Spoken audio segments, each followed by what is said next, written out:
sir. Very, very little. We do very, very little with the marathon, simply because there's a company out there called the BAA, and they are a multi-million-dollar machine, and that's all they do with the marathon. So what they do is they package everything together, and they come to us and they say, we think it's going to cost you this much money to have the marathon start in your town. We would like to pay for all that. So all the fire, DPWs, public safety, police, everybody, volunteers, it's all lumped into an estimated sum. They give us X amount of dollars to cover that, plus generally about $30,000 or $40,000 more to say thank you for allowing the town to host it. Joshua. How can citizens help you be more effective? How can citizens help us, be more effective? By taking more of an active stance in town. There's a lot of people that you'll see, not just locally but nationally, are naysayers and don't want to, like they'll be unhappy with how things are going, but a lot of times when you talk to those people, they're people that didn't vote.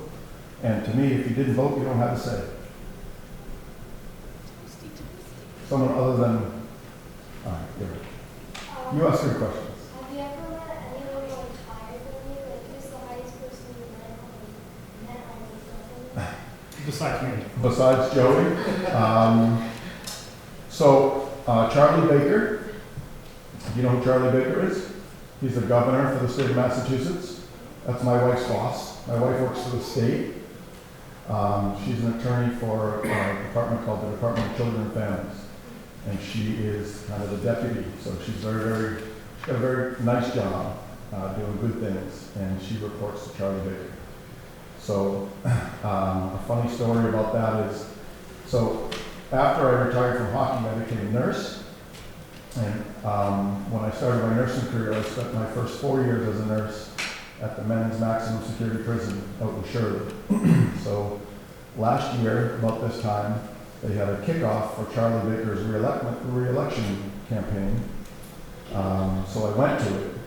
And he walked by, and we were all just kind of shaking his hands. And he knows who I am. So he pulled me off to the side, and he says, "Are you going to run again?" I said, "No." He said, "Why not?" I said, "I'm sick of it."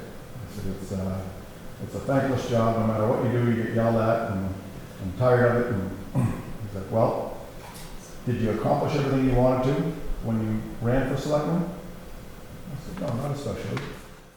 "Well, pardon my language, if you don't run again, you're a jerk." I'm like, "Oh, okay, Mr. Baker." And you know what? I went home and I thought about that, and he was right.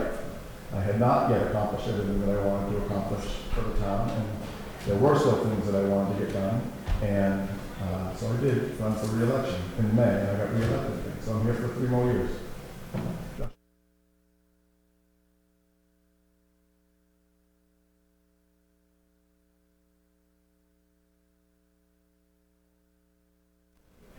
Just like. Is it, so I would say the most important responsibility is just making sure that the town is going in the right direction and in the direction that everybody in the town wants it to go. So I did this discussion last year with the Scouts, and I don't know if any of you guys were here or not, but so one of the kids couldn't really understand, no matter how I explained it. He couldn't understand why I thought it was a pretty cool thing to be a selectman. So I said, I kind of dropped down to 10-year-old level, and I said, so imagine you're good at watching television. And the kid looked at me and goes, "I'm very good at watching television." I said, so imagine you went out and you bought 400 signs and you stuck them all over people's lawns and said, "I want you to vote for me to be the best television watcher in the town, and I want you to sit up on a board to be our #1 television watcher." I said, "All right." I said, "Now, would you think that that's a pretty cool job to have?" "Yeah." I said, "Well, that's what I do here." I said, and you and I would make the exact same amount of money being a selectman and a professional television watcher. So, being a selectman, there are layers and layers and layers of government, of town government and town boards. Most of the people that are on our boards started on one of the lower boards, whether it's the planning board or the historical or the conservation or CPC, any of the other boards, and they kind of got a grasp of what the town was about, and they liked it, and they wanted to take a little bit more of an effort and move up, and they moved up, and they moved up. The reason I ran for selectman inevitably was we had a fire chief by the last name of Clark. So Mr. Clark, or Chief Clark, I don't know if any of you guys know who he is. He was our fire chief for a long time, and a great person and a great man, and was the man who taught me how to start in the fire department. And when he retired, we had a deputy fire chief who was the next guy under him. His name was Deputy Chief Slamman. Now, Deputy Chief Slamman was my next door neighbor growing up on Chamberlain Street in Hopkinton. And my parents and his parents were friends. Both of his grandparents were fire chiefs in other towns. One was Wellesley, one was Dover. He had every possible degree you could get from college to be a fire chief. And the then select board, or board of selectmen, decided to do a national search for the best candidate to be the fire chief. And it came down to so it was Deputy Chief Slamman, and our fire chief before Chief Clark, which was Chief Doherty, who was then a fire chief in Framingham. So then Chief Doherty pulled out of the race, didn't really want it anymore. So the selectmen decided to do a second national search, and I came up at this meeting as someone who has never been 1 second in town government, and I got in an argument with the board of selectmen over their need to do a secondary search for a fire chief where the best person was right under their nose. And it got me so mad that I decided to run for selectman just to strictly to appoint Chief Slam to fire chief. And I did that. And now I'm afraid to leave, because I'm afraid if I leave, I'm afraid to see who the next person to come in and what they're going to undo with the stuff that I've done. So, Josh. What background or education did you for this job? So my background, I'm a townie. Grew up in town. Like I said, 7 generations. I don't think there's many more families in town that have a longer lineage or a longer time span in the town. So I've always loved Hopkinton. And I was on the fire department. I was on the DPW when I was younger. In the summers, when I needed a summer job, I went and worked for the DPW, which was great. I met some really great friends. I learned to respect my elders. We had a guy named Cookie Cumlin, who was a legend in my eyes in this town, and happened to be a guy who lived at the end of my street and taught me a lot. A lot more. I've learned a lot more since he's passed away. A lot of the stuff that he told me I never listened to, but now that I went back and thought about it, he was pretty spot on. And we had another guy named Bobby Bartlett, Mr. Bartlett, who ran the DPW or the highway department for a long time. I was very, very fortunate to learn some morals and values from gentlemen like him. My education, you don't need a great education to be here. I went to high school, had a pretty fun time in high school, didn't get the best grades, but had a fun time, learned a lot. Hockey player, fire department, you learned the corporate ladder and the line of command, where, if something that I wish my kids would learn. If dad says no, they don't go to mom. But it's something that they have not yet learned. And a lot of it is life experience. And it's going through life sometimes with your mouth closed and your ears and your eyes open. And that's a pretty big thing. So, how many years have you guys been in the Scouts? 5? 3, 2, 7? All right. So one of the pretty cool things that we get to do here is, for you guys as Scouts, this is a pretty cool thing to be able to sit here in front of some of my friends' kids and kids that my kids will play sports against or with. Usually my kids use the other kids. Not sure. So it's a pretty cool thing to do, to sit here. But, you know, it would be cool to see people like you guys kind of get more involved in the town as you can. You can volunteer. There's the senior center, there's the respite centers in town. But one of the more cool things to do is when you guys work your way up from where you are to the Boy Scouts, and then you get to be an Eagle Scout, you come and you sit here, and we, as our 5 selectmen sit there and we talk about how proud we are of the people and what a great life skill it is. And I'm a nurse, but I'm the one that I run the entire medical portion of the place that I work at. And most of the other people in there are all hiring managers, and we all agree that when we're looking at resumes for people that want a job, if it's level and equal, and we see Eagle Scout on there, it's a no-brainer. We always give it to the Eagle Scout, you know, because it shows commitment, it shows drive, determination, and that you guys will follow through. So being a Scout is an absolute wonderful thing to do. You guys should be very proud. You should be very thankful of your Scout leaders that they're out there helping you and spending a lot of time and trying to teach you guys right from wrong and so forth. Big fella. I just wanted to say, you guys don't realize that you're on John fan. They do. Those ones are mine. I brought them with me. Oh. I own one half. more question. You have another question? Yeah. What is it? At the end, you put a funny face on mine. I don't think so. But it's a good question. We'll put that. I hope not, because if you put funny faces on mine all the time. So I think it's funny face free.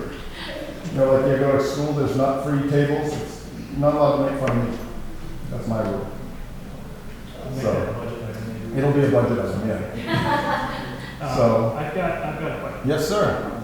So in town, one of our tasks is to discuss if there's any energy or any conservation issues that you see in town, and something that small enough that we could be in impact with as a Cub Scouts, that we could help with.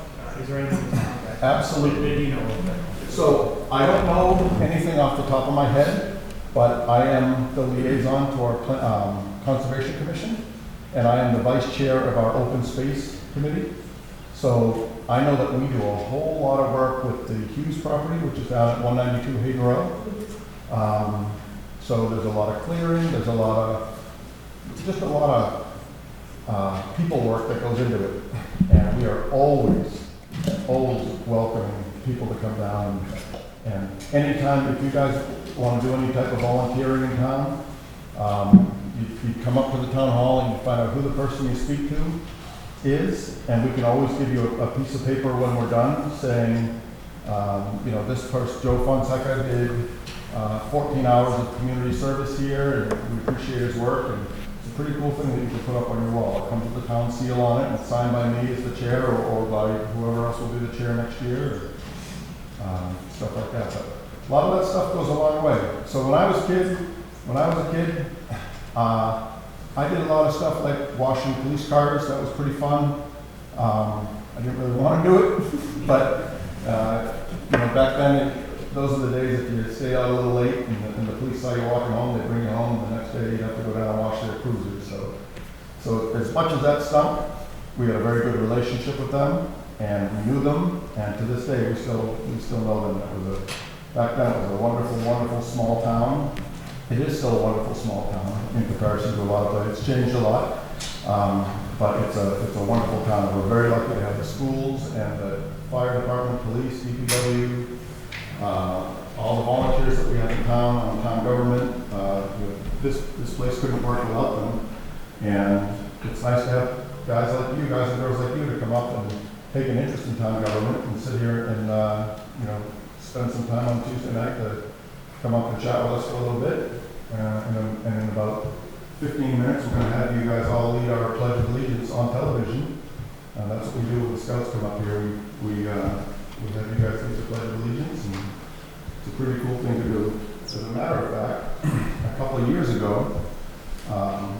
my son, who was, I think you were 7 at the time, 6 or 7, and he saw you guys lead the Pledge of Allegiance, And a couple meetings later, he came up and he wanted to do it himself.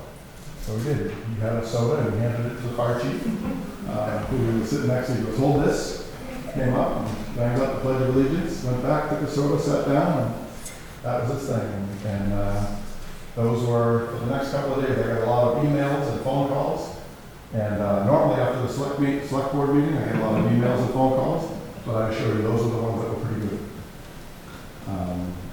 It was a pretty good couple of days after that. So it's nice to see it when kids take their civic, their responsibilities to their town serious, and that they enjoy it. And you know, me as a selectman and all the other boards and committee members, we all appreciate all that. And it's leading you guys down the right path, and they're setting the foundations for you guys between here and home to make right decisions, so you guys can go out there and get into a good college and get a good job, and then you come back and hopefully you grow up and raise your own kids here in Hopkinton, and you become a selectman or a selectwoman or whatever they call it by the time you guys get to be adults, and get to make your own difference in town and get your name on the plaque in town. It'll last forever. Long after I'm gone, my name will still be on the Hopkins Marathon School and the DPW garage, which is pretty neat. So if you guys don't have anything else, I'm going to jump into my executive session meeting for about 10 minutes and do a couple of quick votes on some stuff that we're not allowed to talk about outside of those four walls. It's pretty confidential stuff. So I had them leave the important stuff until the end.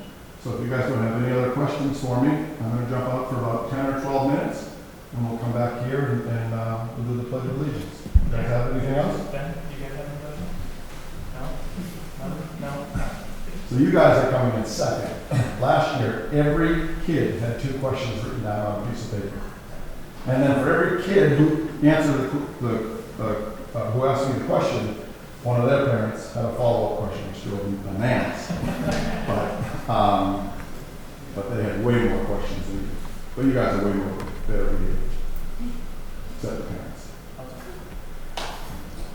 So if you guys will excuse me for just a couple of minutes, I'm going to jump in here, and we'll be back in a little bit and have you guys lead us in the Pledge of Allegiance when we start, okay?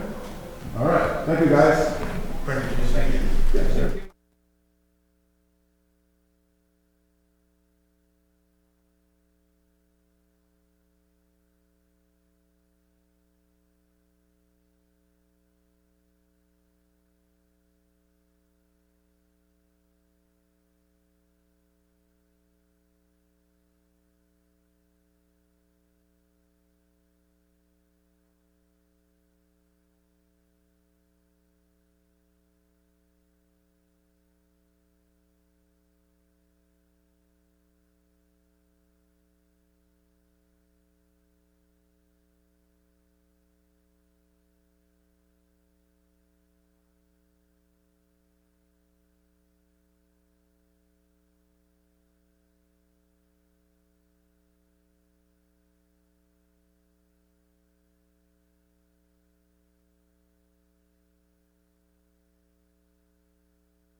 think it's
So thank you everyone for coming. I am calling the select board meeting to order for this Tuesday, November 5, 2019. As we do for every meeting, before every meeting, we stand for the Pledge of Allegiance. Today we have a special guest, Pack 4 from the Cub Scouts here in town. They're going to lead us with our Pledge of Allegiance. So let's rise for that, please. Hi guys and girls. Sorry. Flags over here, Joe. Joshy. Flags over there. Flag's here. Face the flag. Hold on, we gotta wait for Grayson. You're not doing it? Okay. All right, Face the flag. on you guys.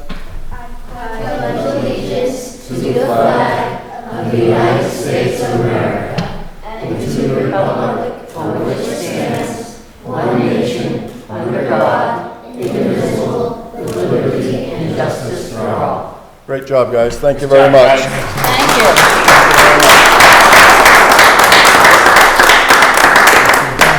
Good job, guys. Awesome. Oh, his kids were sitting in the chair. Wait, Excellent. no, it was his kids. Beautiful. Okay, let's go both ways, okay? We're doing- Boom. Thanks, guys. Thank you. Good night. Thank You did a great job. you. Good job, thank you. Almost Thank as you. good as Mrs. Wright.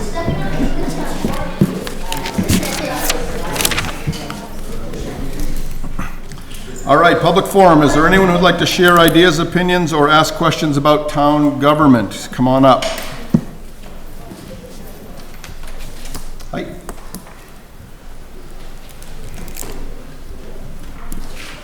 Beth Kelly, 5 Ash Street, 47-year resident of Hopkinton. I'm an abutter to Center School, and I'm also on the Historic District Commission. And I'm wondering what is happening with Center School. Okay, so public comment, we don't get into the weeds, we don't do back and forth. Okay. You can talk to Mr. Kamalu, and he can kind of bring you up to speed, but we don't do back and forth on. Okay. But thank you. So he's not going to get into it either. Oh, okay, so my question to, Yeah, take it offline, talk to Mr. Kamalu, give him a call Okay. over the week, and he'll. oh, okay. Yep, yeah. Thank you. Thank you.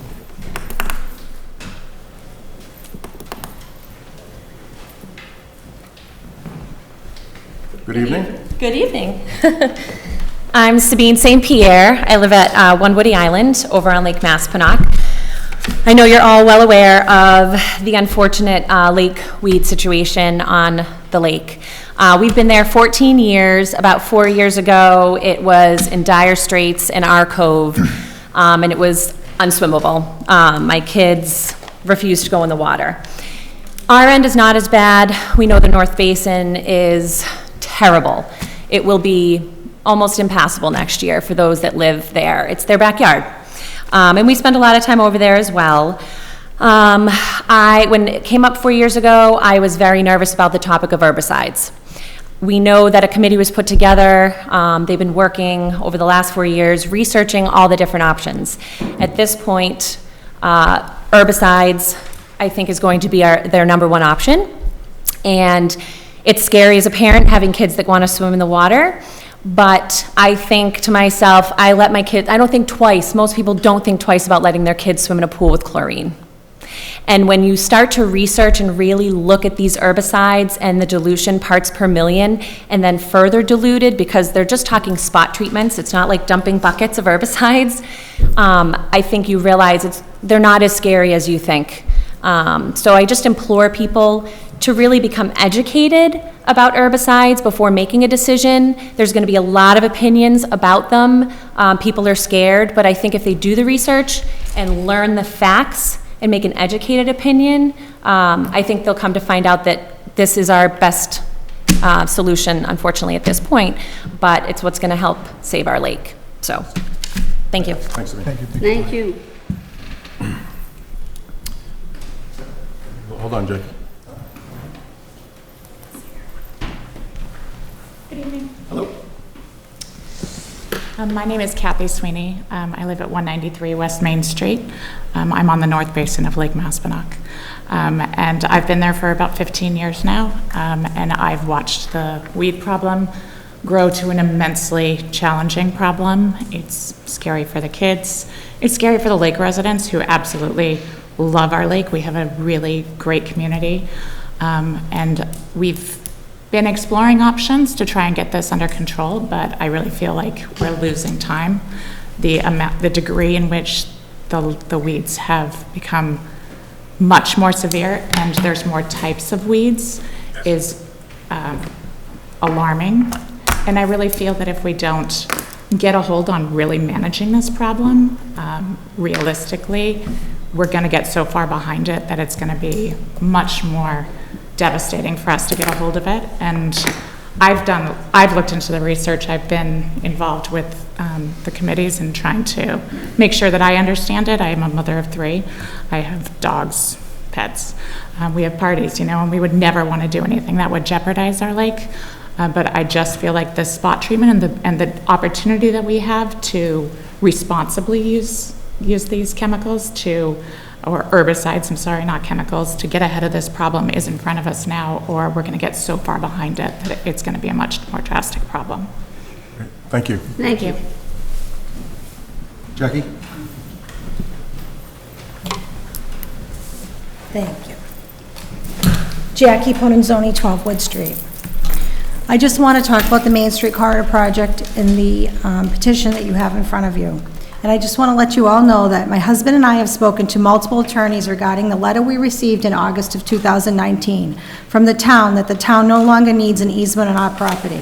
I've been advised that this is a municipal project and it can change at any time. So since my property is on Article 47, I am 100% involved with the project and at risk. I might add that I was informed by the town in September of 2017 I was not supposed to be on the plan. So with regards to the town's response that it is the will of the people at the May 2018 town meeting, well, it was not. I never had my voice spoken at the town meeting. And since I did not know my property was on Article 47, why would we at this point trust anything you have told us? Special Town Meeting Petition, Article 47. The people of the corridor were not notified by mail prior to that meeting, and they want their voices heard. I'm here asking you, our Select Board, to support the residents of this great town of Hopkinton and approve our special request for the town meeting. The town's mistake, as they tried to do this plan, but they did not partner with the corridor residents. Anybody who spoke against this plan was disregarded and ignored. I know I was treated very poorly through the process, and I am a woman-owned, I'm a resident, I'm a woman-owned small business, and I had to file Freedom of Information Acts to get information. The town has not been honest and forthright from the start of this project. 15 seconds. Success or failure lies in the downtown administration and select board due to the fact how the town has handled the project. Whatever the outcome of the burden of this special town meeting, it falls on the town, not the unwilling property owners who want to fight to keep their private property rights. The town of Hopkinton and its administration is at fault for not being honest and forthright with the corridor residents in the community. Thank you. Thank you. Anyone else?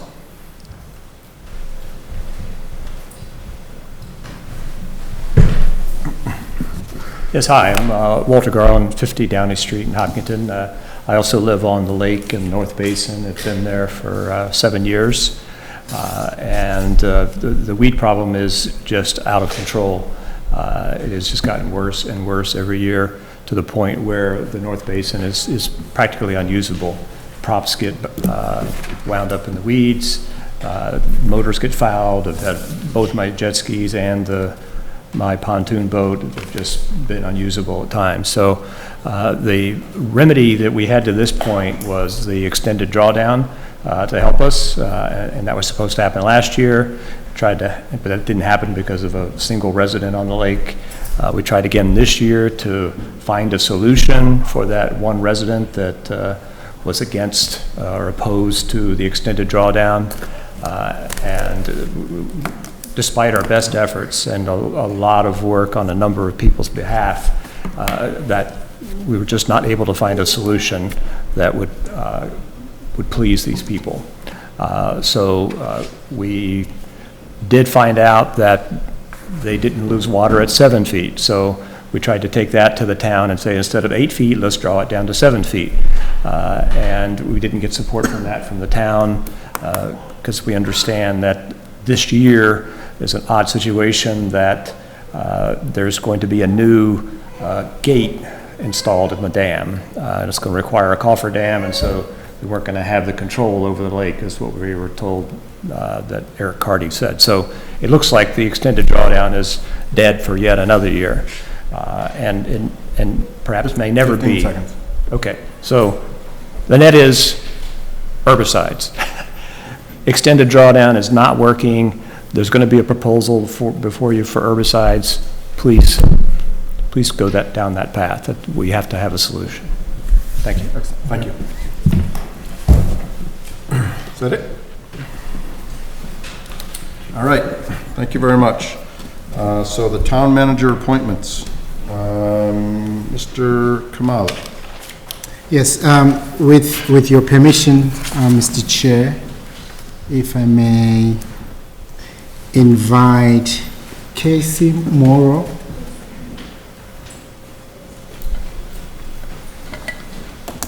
Hi.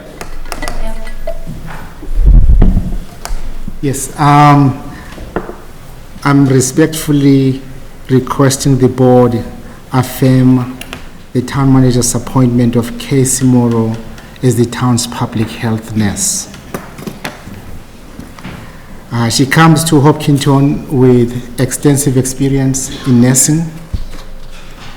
She worked for St. Vincent Hospital for 2 years in oncology, cardiac care, and ICU.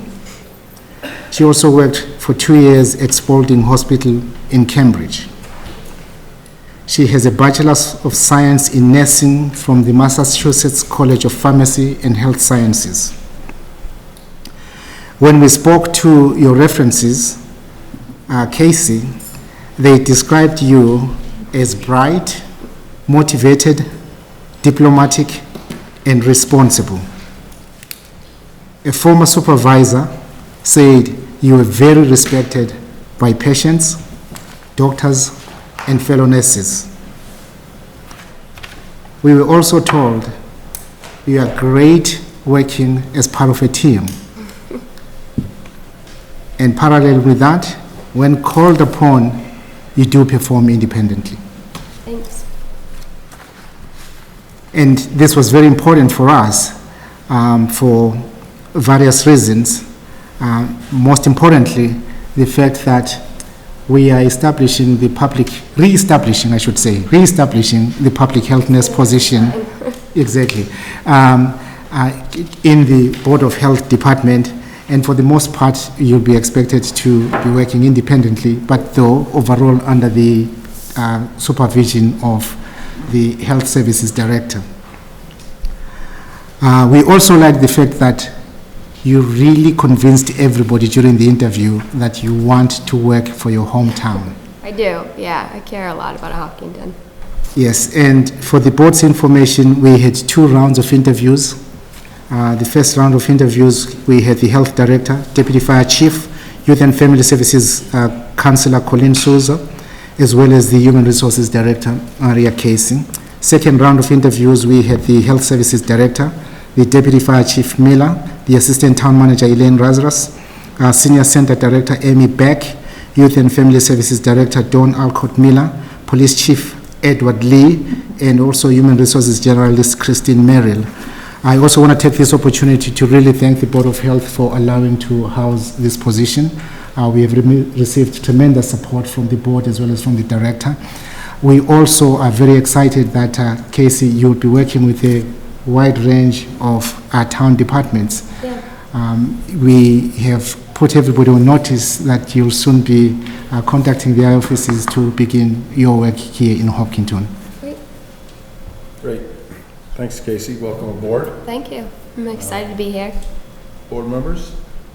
Mr. Kamalo only interviewed with 5 people. Yeah. Casey, I think, interviewed with 45. Yeah. I was about 45, I think I counted. Yeah.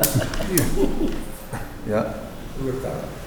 There you go. No, I just wanted to say welcome. I read the whole resumes and everything, and I was Thank you. impressed, and I'm really excited to start the program and welcome to Hopkinton. thank you. Thank you. I'm really excited to be here and have this position and, just turn it into something great. Yeah, I'm just really welcome to town. I really want to, and I also want to thank our health director.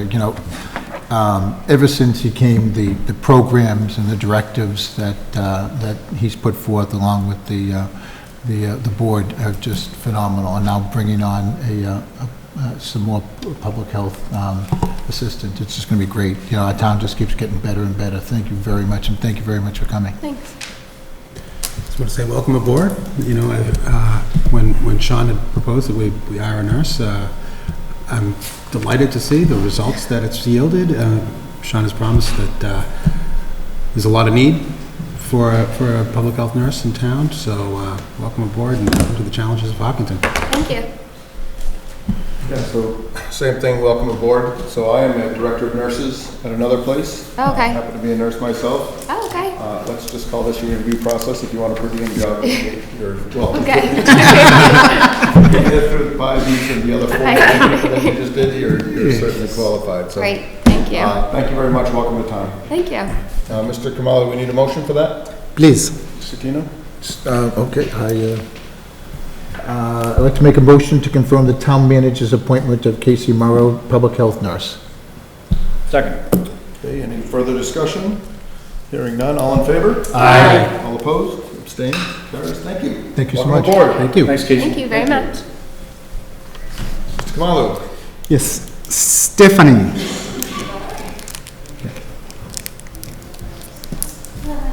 Good evening. Again, I'm respectfully requesting the board affirm the town manager's appointment of Stephanie Pemberton as the administrative assistant in the Land Use Planning and Permitting Office. Put simply, when we interviewed Stephanie, we were very convinced that your private sector experience especially in customer service, would add value to town hall services. She comes to us with 13 years of experience working for a physical therapy aid and client care specialist at Lomonaco Rehabilitation Services. She has an associate degree of science in health sciences from Dean College. In speaking with your former supervisors, they told us that your 13 years at your last job really talks to your stability, reliability, and commitment. You were described as being detail-oriented, intelligent, and resourceful, and clearly that will help you a great deal upstairs on the 3rd floor. Your previous supervisor stated that they understand your desire to move into public service. We're always looking for opportunities for people who celebrate public service. And again, I really want to welcome you to the town. There were 2 rounds of interviews. The first round of interview, we had the principal planner, John Gelsich, the Land Use Department Administrative Assistant, Kobe Wallace, Fire Prevention Officer, Tom Poria, as well as the HR Generalist, Christine Merrill. Second round of interviews, Assistant Town Manager Elaine Lazarus was present, and so were John Gelsich, the principal planner, Kobe Wallace again, and we also had Adina from the Land Use Department, as well as Maria Casey, the HR Director. Welcome to the town. Thank you. So you made it through that. Congratulations and welcome to town. Board members, start with Mr. Nasrallah. Well, seeing the growth in the town, I think we definitely need help upstairs. Welcome aboard. It's most welcome. I think you're going to be busy upstairs. Well, I already said welcome to Stephanie earlier. I'm upstairs a lot getting permits. And yes, she handled my plumbing and electrical permits and my gas fitting one today also. So thank you very much. It was very efficient, and I really appreciate you coming because I really do have an affinity for that 3rd floor. Thank you. Sure. So Elaine's all in? Okay? Yeah. All good. That's great. Welcome. Thank you. Very good. Well, the thing that struck me was this is quite a departure from your previous profession and jobs, and how do you think you're really going to like working with land planning as a different? It's definitely different, but I'm excited for something different. I loved my job, but I needed something new, and I'm excited for a challenge. Maps and plans and all that, not intimidating? No, not too intimidating. Good, good. Welcome aboard. Thank you. Welcome aboard. We're lucky to have you. Thank you. So, Mr. Chairman, if I may, did you want to? No, you're on. I'd like to make a motion to confirm the town manager's appointment of Stephanie Pemberton as an administrative assistant up on the 3rd floor. Second. Okay, any further discussion? Hearing none, all in favor? Aye. All opposed? Abstain? Carries. Thank you. Welcome aboard, Stephanie. Thank you. I'm very excited. Mr. Kamalu. Finally, Jessica Lawrence. I always enjoy introducing new personnel to the team. In terms of Jessica being in front of the board, I think I have one simple statement. We always hear a great deal about, perhaps I should say, we hear a great deal of questions when people leave the town. And in this case, I am very pleased to announce that Jessica is coming back to the town of Hopkinton. Yeah, I was going to say. Yeah. So I'll let the board ask any questions you may have. There you go. Start us up. Well, I have done things with Jessica for when she was here in town for senior workout program and a number of other programs, and gotten information, and she's always been very helpful and very forthcoming, so I'm glad to see you back. I'm glad to be back. Thank you. To her. Where did you go? The town of Charlton. Oh yeah, how was that?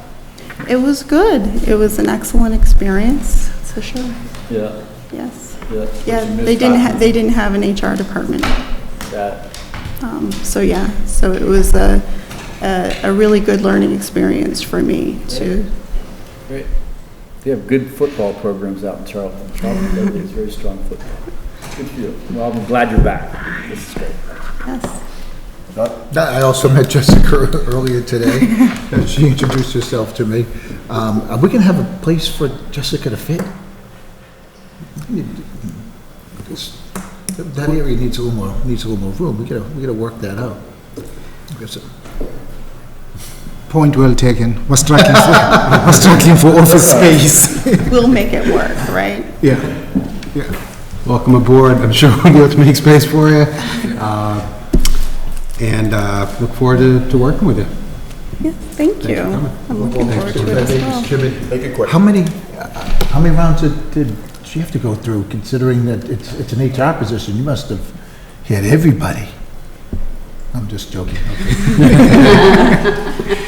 So I think I speak for the rest of the board to tell you that Mr. Catino did not bring his A game today. So Jessica, thank you very much for coming back. We appreciate it, and welcome back. Thank you so much. That said, Mr. Chairman, I'd like to make a motion to confirm the town manager's appointment of Jessica Lawrence, the administrative benefits support, and you left it at and. in the Human Resources Department. Yes, and in the Human Resources Department, okay. Second. Okay. Any further discussion? Hearing none. All in favor? Aye. All opposed? Abstained? Hearing none? Carries. Thank you very much. Welcome back. Thank you. Welcome back, Jessica. Thank you. Good to see you. Welcome back. All right, the consent agenda. So the select board will consider approving the 10/22/19 board minutes. Item number 2, gifts. Select board will consider accepting a gift of $52.92 from Amy Ritterbush on behalf of her son, who received extra donations for her Eagle Scout project for the Hughes Property Trail. He would like to donate the extra funds to the town's general fund. Number 3 is a fee waiver approval. Select board will consider approving a fee waiver request from Mina Kaushik on behalf of the South Asian Circle of Hopkinton. The special temporary alcohol license was approved for the South Asian Circle of Hopkinton's annual Diwali Gala Festival of Lights at the October 22/19 Select Board meeting. The request for fee waiver was received after the meeting. Item 4, holiday banner request. We will consider approving a request from Amanda Fouché on behalf of the Hopkinton Chamber of Commerce for a holiday banner to stretch across Main Street, advertising the holiday stroll on December 7/19. The banner will be hung on November 24th, 2019 till December 7th, allowing 14 days maximum for the banner to be up per town bylaws. The banner will be 40 feet by 4 feet. Number 5, parade permit, Remax Executive Realty, Remax Charitable Foundation Annual 5K Road Race.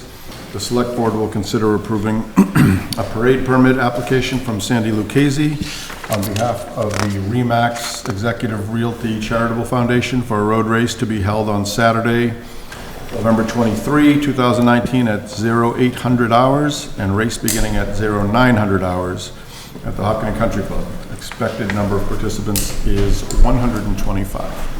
Does anyone on the board like to break any of those out? Hearing none. Mr. Catino.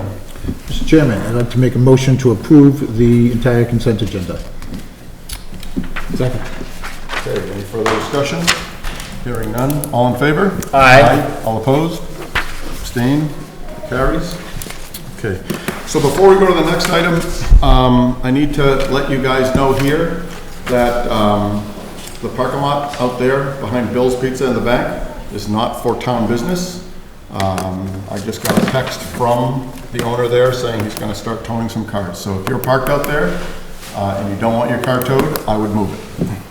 If you don't mind it being towed, stay right here. Special temporary alcohol license and parade permit, Hopkinton Running Club, Hopkinton 10K, Andy Welzell Scholarship Road Race. We will consider approving a special temporary alcohol license parade permit for Wade Marshall on behalf of the running club, and the Andy Wellsville Scholarship Road Race to be held on Saturday, December 7th from 9 till noon, beginning and ending at 40 Fruit Street. Road closures are being expected for one-way on Fruit Street between Wood and Cunningham.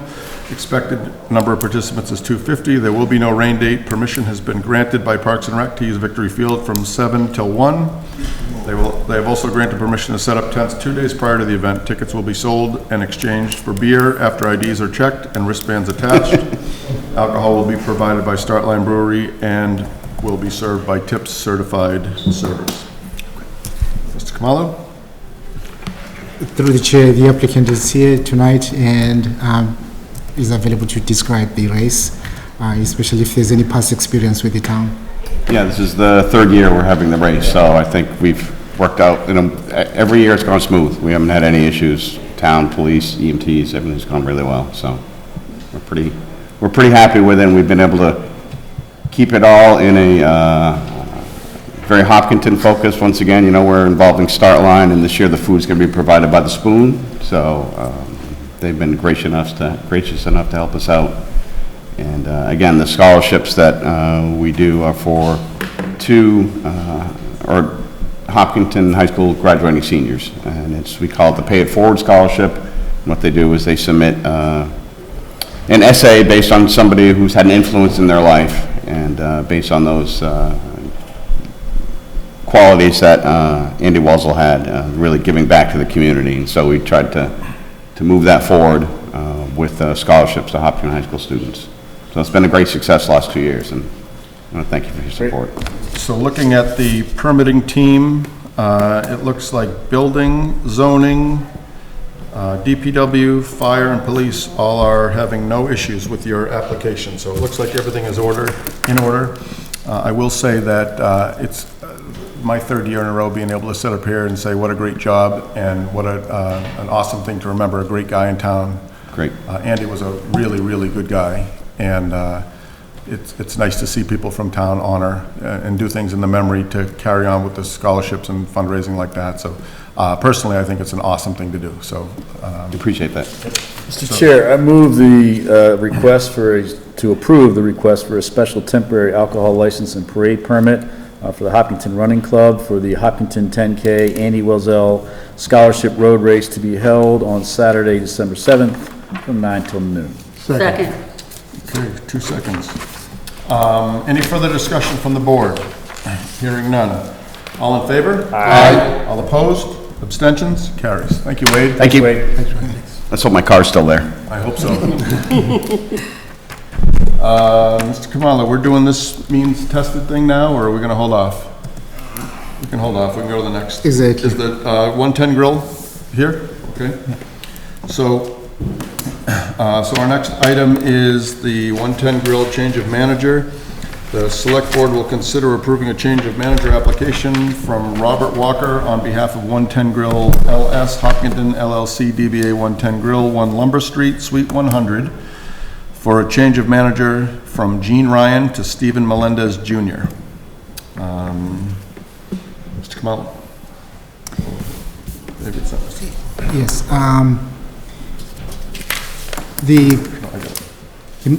The proposed manager is here tonight, and we have done the required background review, and there are no issues that we identified, and he is here to answer any questions the board may have.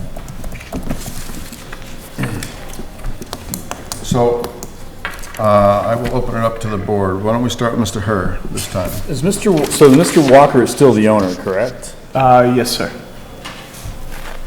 He is? Robert's still the owner? Yeah. Yeah, okay. So he's just submitting the application to name this gentleman the new manager, prior manager? Yes. Okay, all right. I'm good. Mr. Catino? I'm good with it also.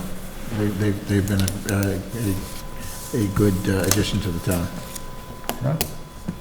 Mr. Nasrullah? I agree. I think they've been a great addition to the town. And I'm all set.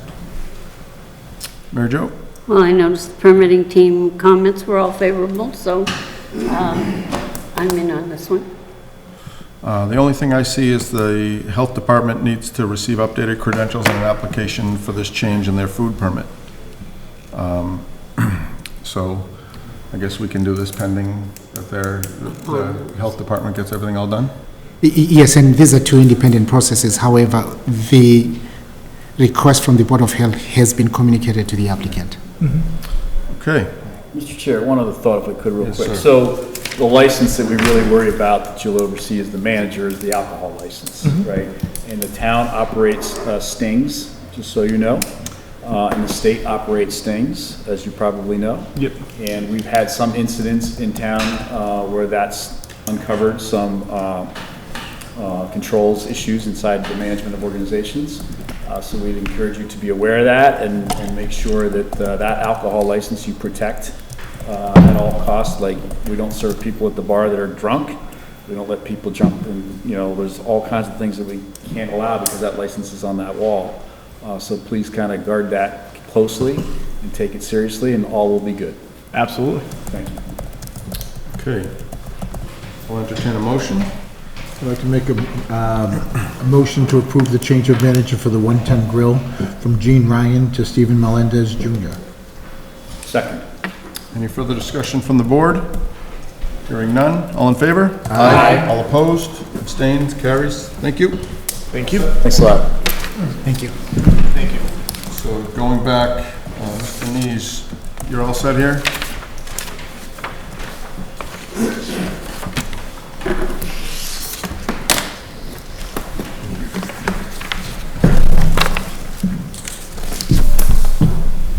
Should we include a chair for Leslie? Should we include a chair for Leslie? I'm sorry? Mine, okay.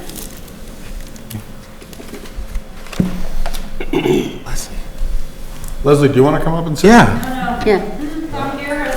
Good, okay. I see Ms. Vicari over there. Fellow pit alone. You and your pit. All right, let's have it, Mr. Nees. Okay, good evening. So we're here tonight on the new means-tested senior exemption. The circuit breaker amount for the most recent year was $1,100.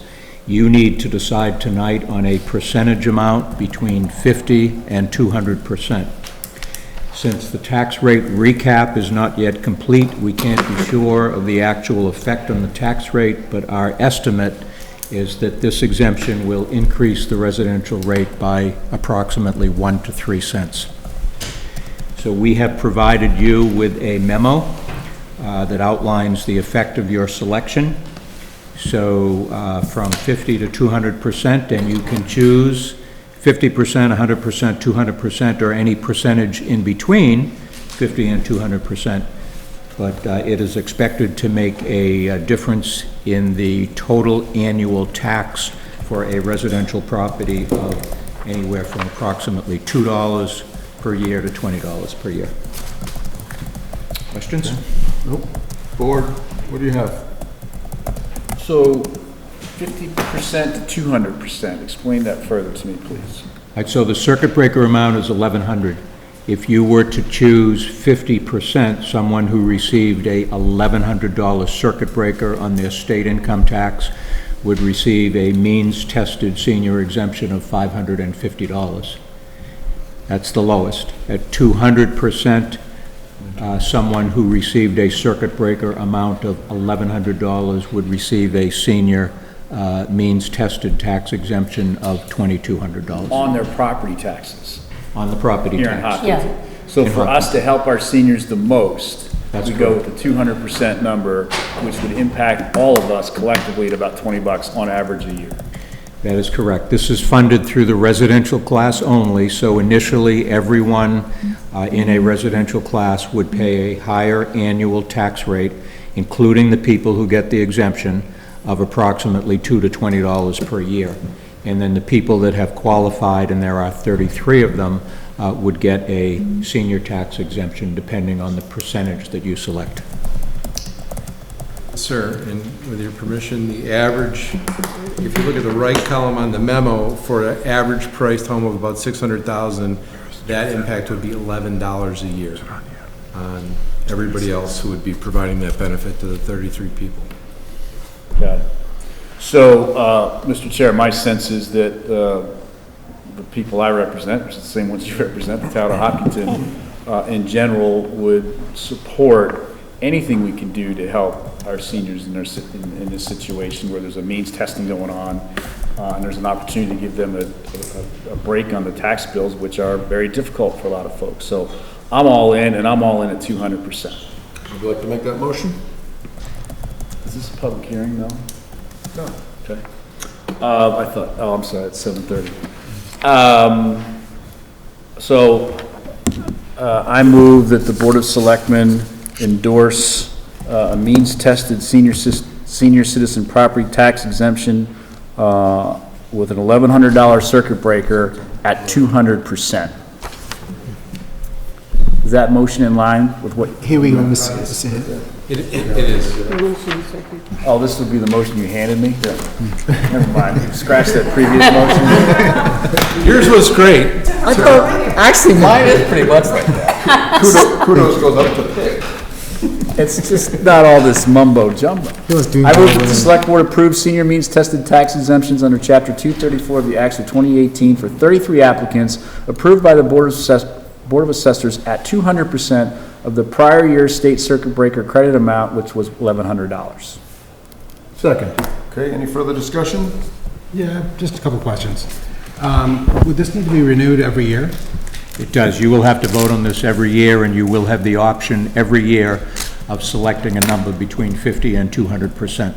And the circuit breaker amount is likely to change each tax year as well. And is there any affirmative actions that our seniors would need to take to avail themselves of this benefit? Yes, sir, there's two, with your permission, Mr. Chairman. Oh, you're going to get into it with the lawyer. Have fun. There's two things they have to do. They have to file for the circuit breaker and receive it, and then they have to file with the Board of Assessors and be approved by the Board of Assessors. And then that pool of people will come to you here every year, and that's the way it will go forward. And do we have a messaging campaign to let people know that this is available to them? Yeah. Oh, you answer. Sure, I'd be happy to answer. Yes, we did press releases. We had it on the signboard. We reached out to everybody who had the other senior exemptions. We went through the senior center. I mean, we've been very aggressive in working. And the Board of Assessors really worked and sought a lot of applicants. And so this first year, we got 37 applicants. 4 people did not meet the criteria. We expect and hope that as word gets out, more people who get the circuit breaker will apply. We know that more people got the circuit breaker than who applied, but we don't know who they are. And we don't know if some of them are renters. So. And if I could add, you might remember that we came before the board several months ago, and at that point, we only had 3 or 4 applications. Right. So we asked you to put the word out, and the CFO did an excellent job of putting the word out on Facebook, Twitter, the website, and, you know, again, we ended up with 37, not as many as we would have hoped, but we do expect that since this is the first year of the exemption, that number could very well increase every year. Excellent. Well, I think this is fantastic, and I'm all in with Mr. Herr's motion. Good, so we have a motion, we have it seconded. Any further discussion from the board? Hearing none. Okay, all in favor? Aye. All opposed? Abstentions? It carries at 200%. Thank you very much. Thank you. Thank you. Good message to get out there that Hopkins supports its seniors. And we'd like to support more of them. Yep, stick around. In fact, if I may, through the church, just to remind the public that when this law was passed, it was limited to 3 years. It will require another town meeting vote to reauthorize it after 3 years. And when is that up? This is the 3rd year, you said, right? No, this is the 3rd year. third. You said this is How the time 3rd flies. year. Yeah. So is that going to be next annual town meeting? We'll look into Or that. sooner? Yeah. Thanks, the first. All right. So it's not 7:30 yet, so let's get into the town manager's report. Okay. Want to do that, or do you want to do liaison reports? Liaison reports will be fine. Okay. Yeah. Mary Jo? Well, I really didn't get to too many meetings in the last couple of weeks because there were many the week before. But I understand the gala went really well at the Art Center. And the Dooley thing was sold out. Nice. Their gala was sold out, so we had some successful things happening. Good stuff. Ryan? I do not have any liaison reports tonight. Mr. Catino? Yeah, I was at the gala and then the Dooley candle lighting with our town manager and his family, and it was a really fun event, great food.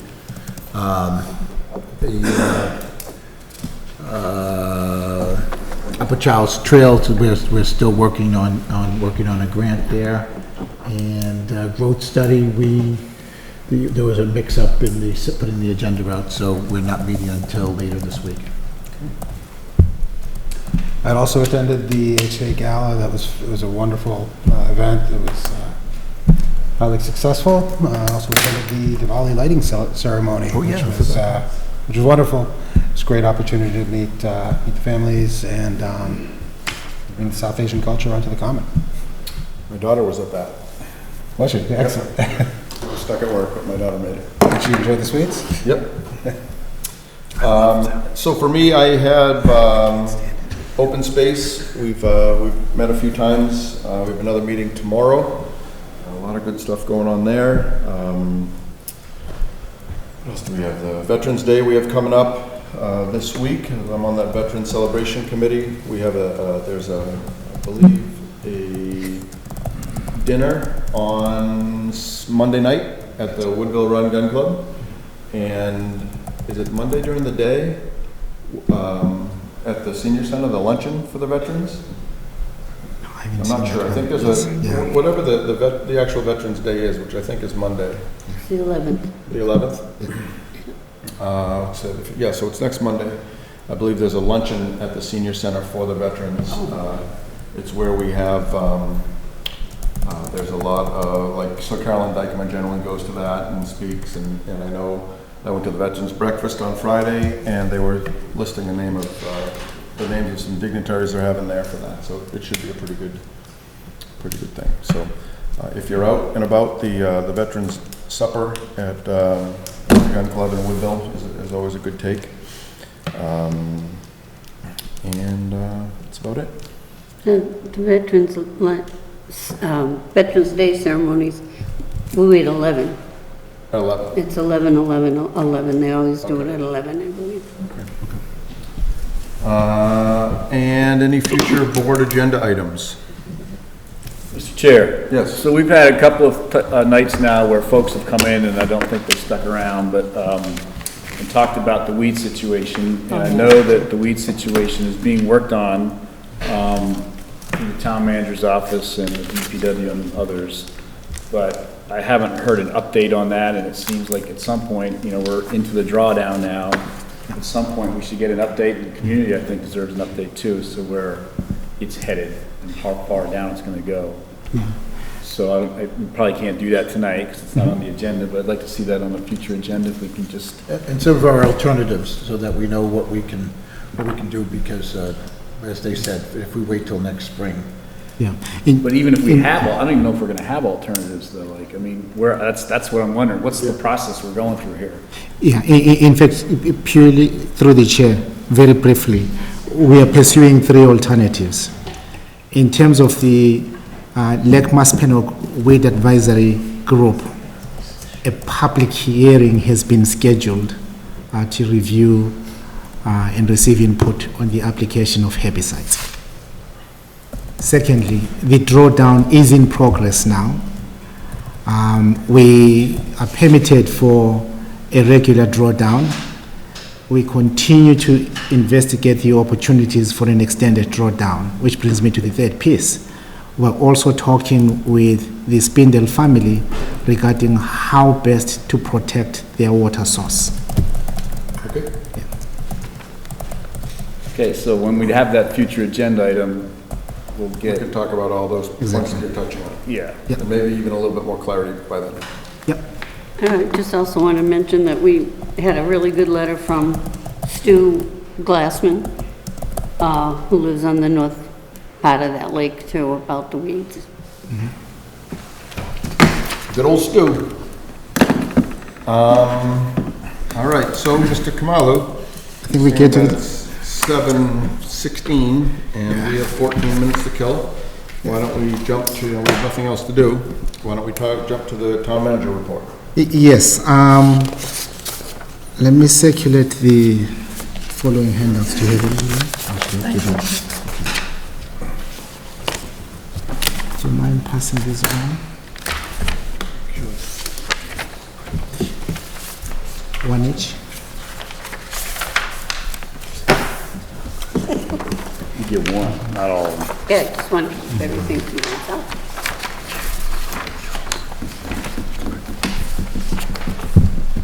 We need one more. Oh, just this one sheet? Yeah, one each. Same thing. Sorry. No, two different dates. One is December 9th and the other one is December 16, 1/6. Yeah. What's this? Oh, these are two different schedules? Yes. Potential Yeah, schedules? yeah.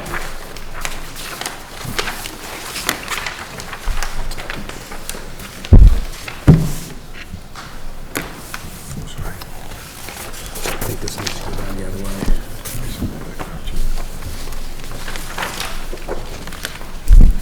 All right. Okay, through the chair, a citizen petition was submitted on November 1, 2019, specifically requesting the town to rescind the vote taken under Article 47 of the annual town meeting in 2018, and also to order the select board to discontinue the Main Street Corridor project. To that end, I have circulated two potential schedules.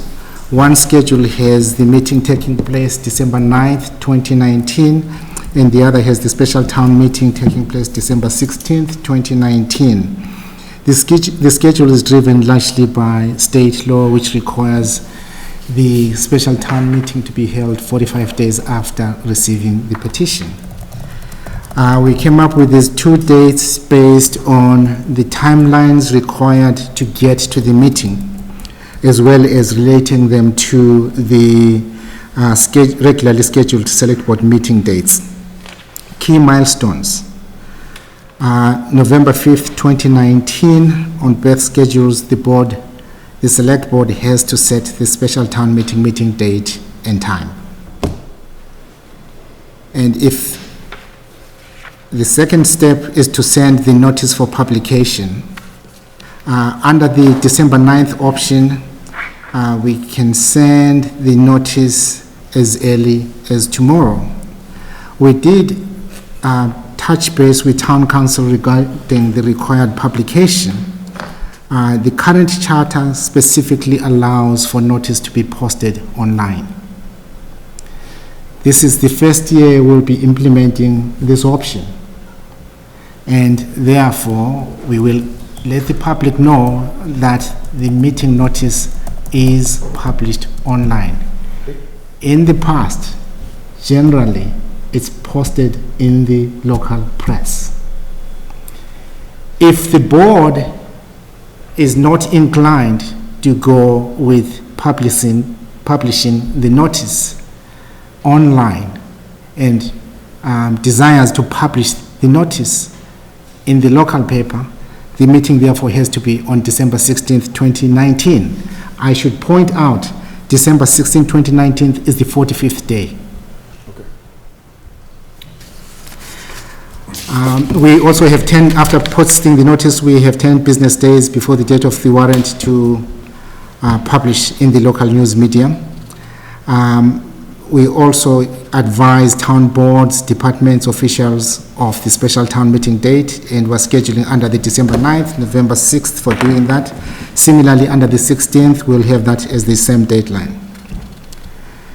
And then articles due to the select board by close of business day on the 10th business day following the publication, which will be November 21, 2019, under the December 9th, 2019 date, or the Yes, it's the same date under the December 16th, 29 calendar date. And then the board votes to sign the warrant in a publicly posted meeting. We're suggesting a special meeting under the December 9th, 2019 deadline. And that date will be November 22nd, 2019. Again, this will be a special meeting on a Friday. Alternatively, if the board went with the December 16th date, the board may sign the warrant November 28th, no, November 22nd, 25th, 26th, 27th, or 29th. Mr. Kamala, can I jump in for a second? Yes. So December 16th is the 45th day. Yes. We're required to have this meeting by the 45th day. Correct. What happens if we have a snowstorm on the 45th day? That's why we went with the December 9th option. So what happens if we have a snowstorm on the 45th day?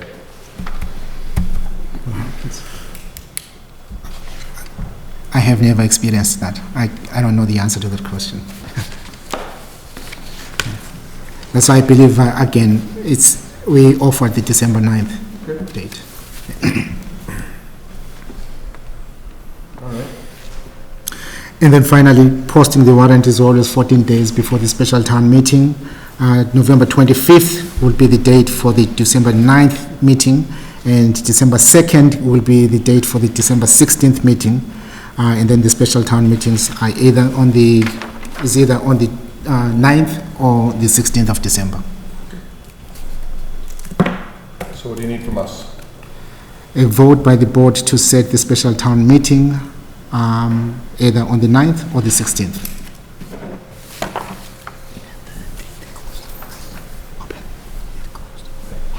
So would we discuss that as a board here, or would we make a motion? Discuss that as a board? We can just have a conversation about it and then make a motion, or have a motion and then have a conversation after the motion. So does anyone on the board have any strong feelings one way or the other? I have plenty of strong feelings on this, and I want to back up a little bit.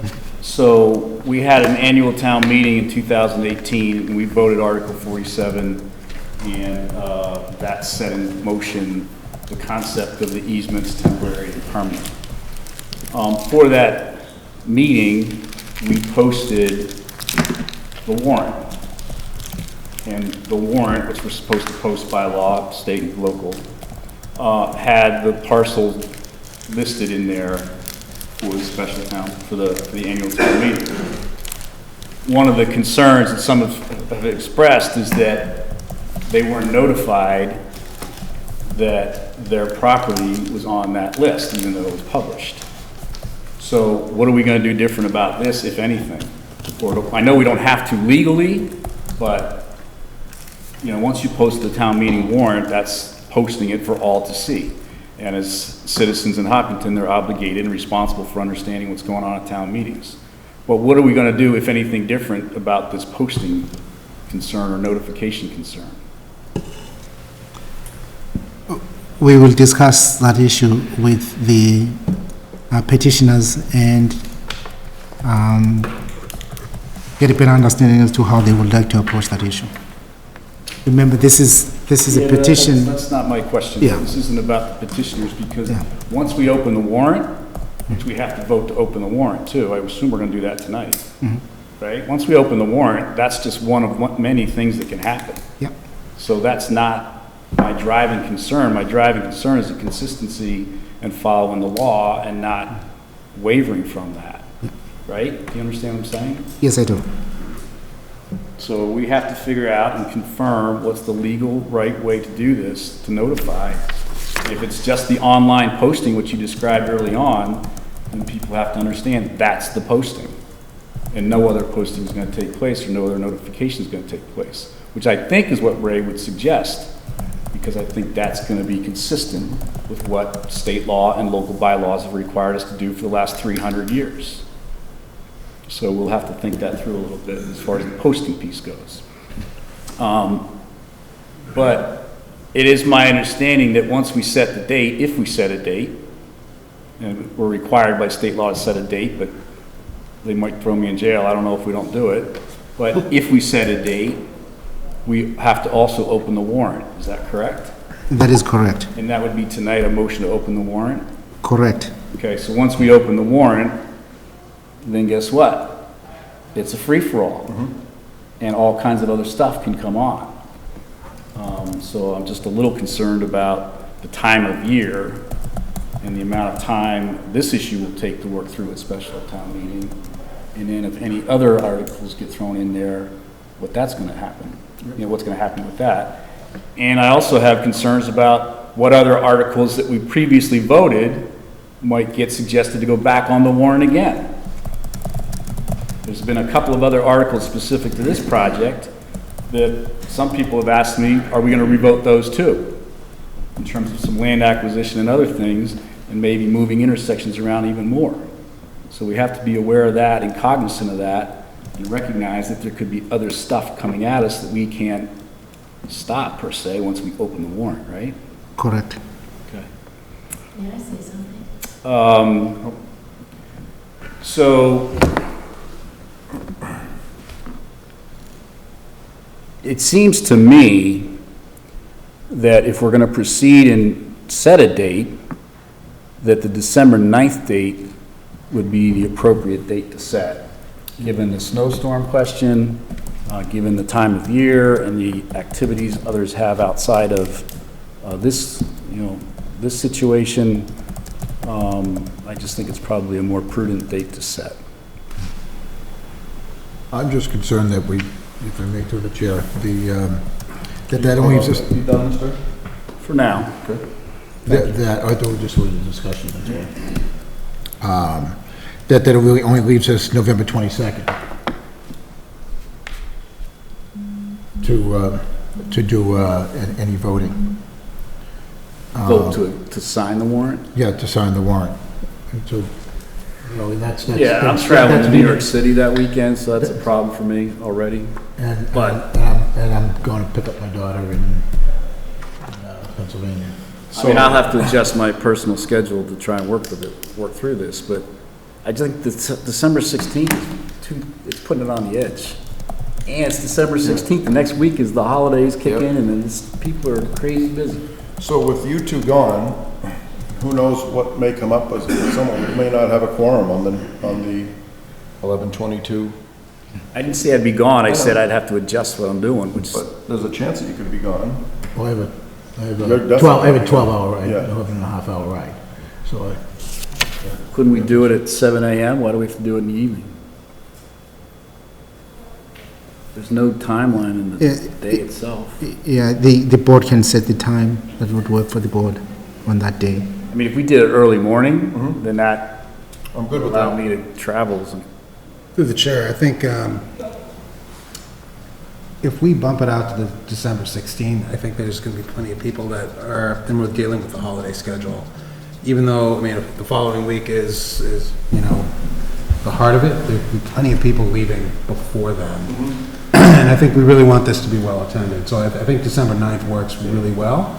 I'm happy to meet early in order to vote on this. Yep, I think we're all in agreement. Mary Jo, you in agreement with the 9th?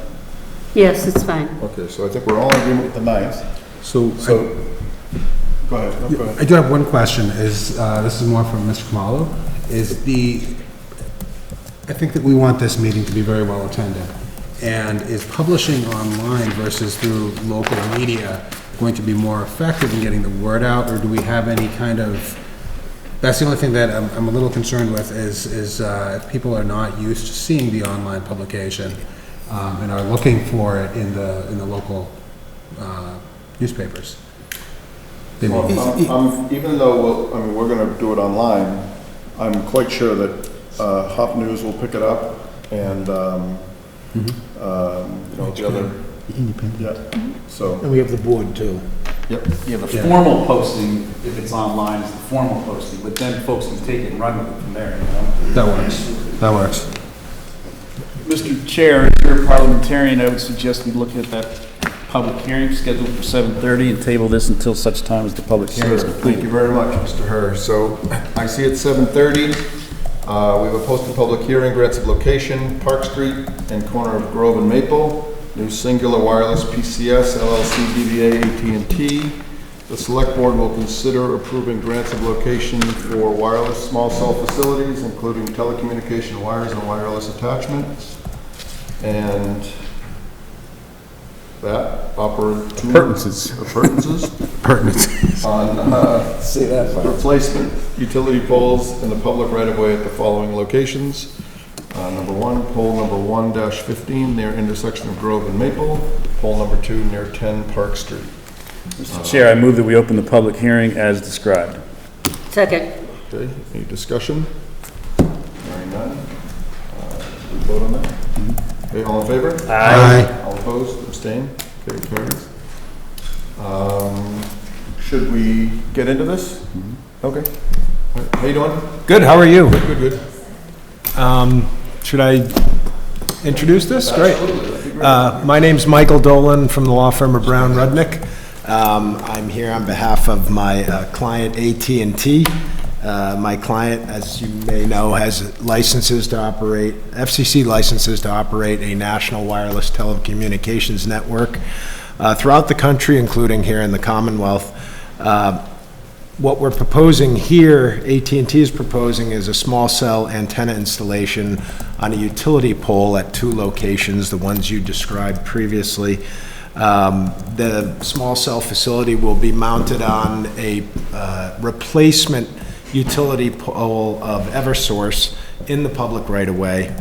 AT&T's RF engineers targeted the proposed location due to high data demands in its network.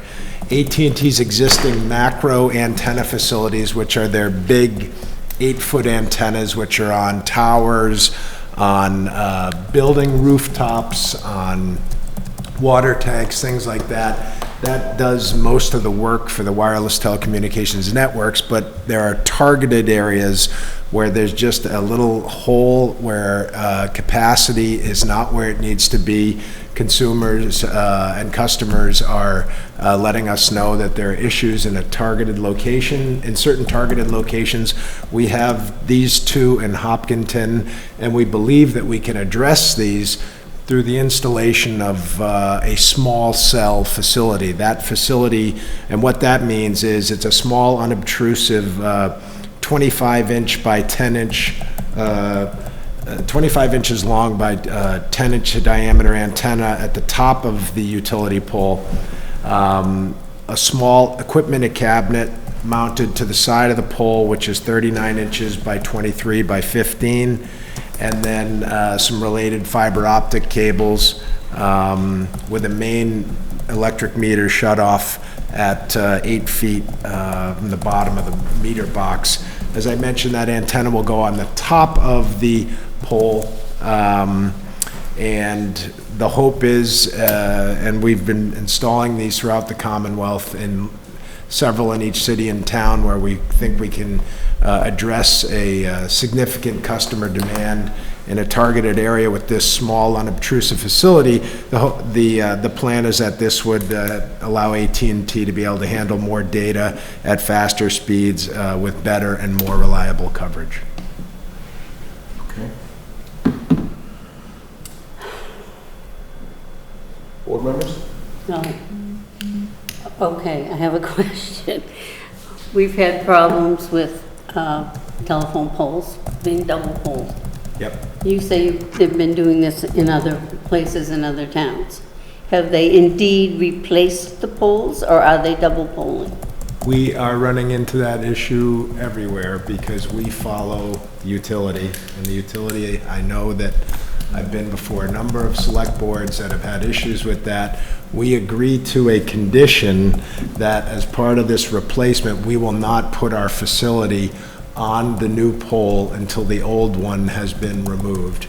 You may be waiting quite a while then, big fella. Well, and it's up to us to put a lot of heat on them, and we've had to do that because I've had more conversations on this issue, and I wish the utilities were better at this, but we have to live on their poles. They want us to replace this one. They want this one to be replaced by them. We can't locate on the existing one for variety of factors, they determine whether it has to be replaced or not. And the double poles are a huge concern throughout the Commonwealth. And, you know, we try to pressure them, and, you know, there's a little bit of leverage on us when you guys say, well, you can't put anything up there until the other pole's gone. Then our people hammer them even harder than, or as hard as you often would yourselves. So I hope that's an acceptable solution. I mean, short of that, there's no way to replace a pole. You know, it's our practical way of guaranteeing that we will do everything we can to have this change. I've had this a number of times. We've been able to exert some pressure on the utility and have had success having this be a quick swap in, swap out. We just had one put on a main street and down on First Pole on Cedar Street, right next to the drugstore. And I have nightmares of them double poling everything on Main Street soon. So, you know, we do need some sort of really, you know, you said you won't put it on the poles until the other pole is removed. And we need, you know, some kind of guarantee that you are going to stand by that statement. Yeah, I mean, in any approval, we would agree to a condition in that regard. And we'd be in violation of any order that permitted us to do it if we didn't follow that condition. Yes, sir. So isn't 10 Park Street in the historic district? Or am I lost? Oh, no, it's on the common. So would this require historic district commission approval? No. I don't believe so. Why not? It's not a building architectural feature or structure, and it's an aesthetic review that I think the telecommunications law says that you can't conduct an aesthetic review. You can or cannot? Cannot. Cannot. Right. So it's going to go up on a pole 30 feet in the air, it's at the top of the pole, is it above the wires? It'll add 3 feet to what a typical pole, because the antenna is about 2 feet 1 inch. Okay. So as long as it doesn't have to go before the historic district, that's going to be okay. But we can do a motion that includes a stipulation that it's not going to go on a double pole. If there's a double pole and it doesn't go till the pole's gone, I'm okay. Does the town pull any revenue from any of these poles? I know In this case, we have a pole attachment agreement with Eversource, and there are federal guidelines as to what they can charge us. It's a nominal amount. But unless the pole is owned by the town or on town property, there's no privity of contract. Yeah, I know there's a hole there, because I just bought a house, two houses up. Okay. And bad connection. That's right. These are usually, Bad connection. when we come in to do something like this, it's usually where there's a real problem. How much range do these have? It's very small because it's very targeted. I'd say anywhere from a half a mile to 3/4 of a mile, if that. Okay, so it's really targeted towards that Very low targeted. area. Gotcha. Okay, we're good. So, why don't we go to the public? Does the public have anything to say about this? Okay. Come on, come on.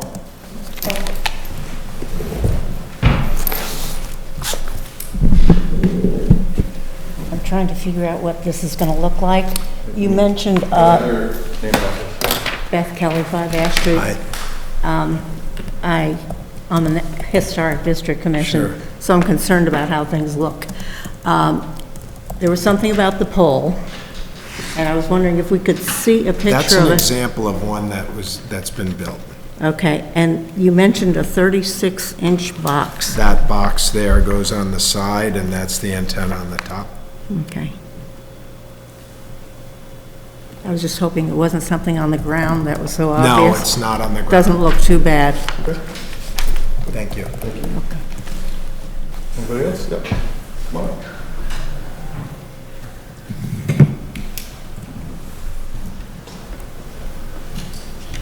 Hi, My name is Virginia Dockstader. Hi, Virginia. How are you? I think one of the poles has already gone up at 2 Park Street.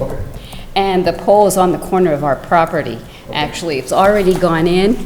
It is significantly taller than the pole that it was put in next to. In terms of visually, I don't think it's going to be that much different than the pole that's already there. Do I understand correctly that the old pole has to fall down before the new one can be used? Taken down. It will be taken down. It will be taken down? Removed, yeah. Okay. Yeah. The only other question I had was, it's a small cell reading issue, and how does that compare to the big dishes that you are already using? So we included with our application an RF emissions study that speaks to the emissions from a facility like this. And just by way of example, 25 feet away from the antenna, which includes both vertical and horizontal, the emissions are less than 1% of the FCC allowable limit. So it's a fraction of the permitted levels. Okay, because that's about right where I sleep. Yeah, that's right. Yeah, so, okay, that's what I was You interested live in. in the corner of Park and Hayden Row. You've done a wonderful job with your house. Oh, Looks great. thank you. It's, we're still in the middle of that. Thank you. I have one question. You just said that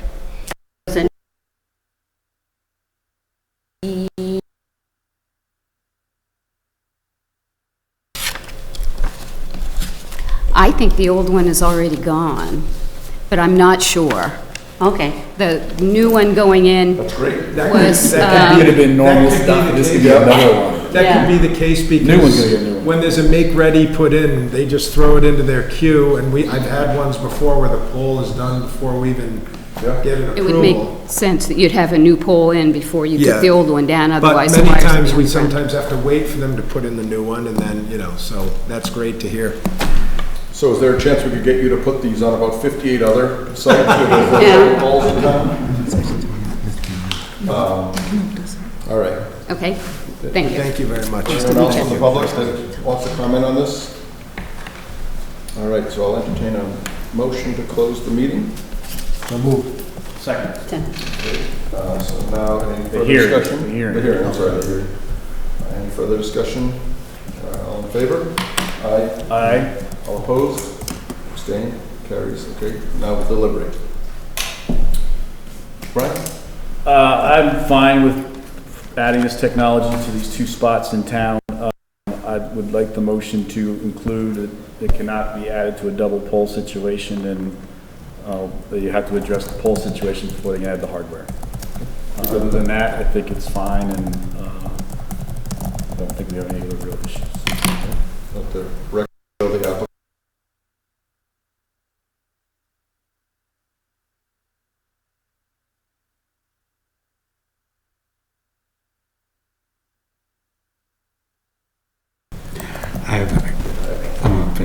Mr. Chair, I move that the Board of Selectmen approve the grant of location for new cellular wireless PCS equipment at pole number 1 at 15 near intersection of Grove and Maple, and pole number 10 near 10 Park Street, with the understanding and the condition that there not be a double pole situation at either site.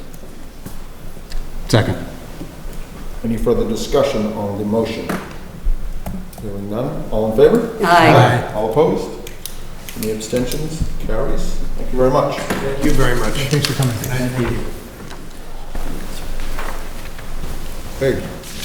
Getting back to the town manager's report. Okay.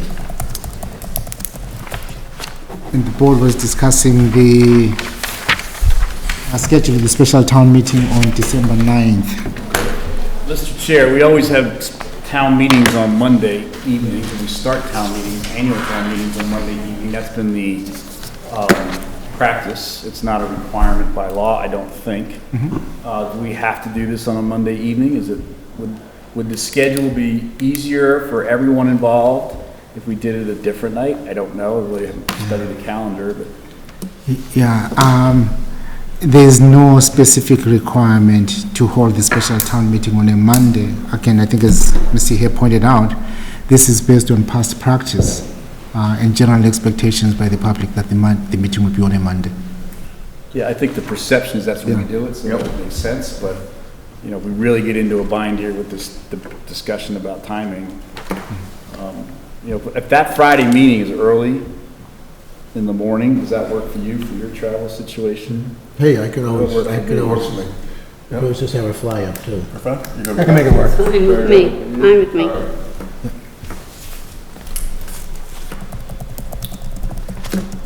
We're gonna do it like 7:30? Earlier the better. Good. Well, 103 The town patients to hall look doesn't at. We don't skip to Yeah, we don't have to vote that tonight, that can just be Right. set published. Okay. Just has to be 3 days ahead. Yep. All right, so where are we at? Mr. Kamala, Did you give me a where are we at motion? here? What else do we need to do to move this along? Would we entertain a motion now? Yes. To set the meeting? Yes, and simultaneously, the motion should open the warrant and state that the warrant will close November 21, 2019, Thursday, end of business day.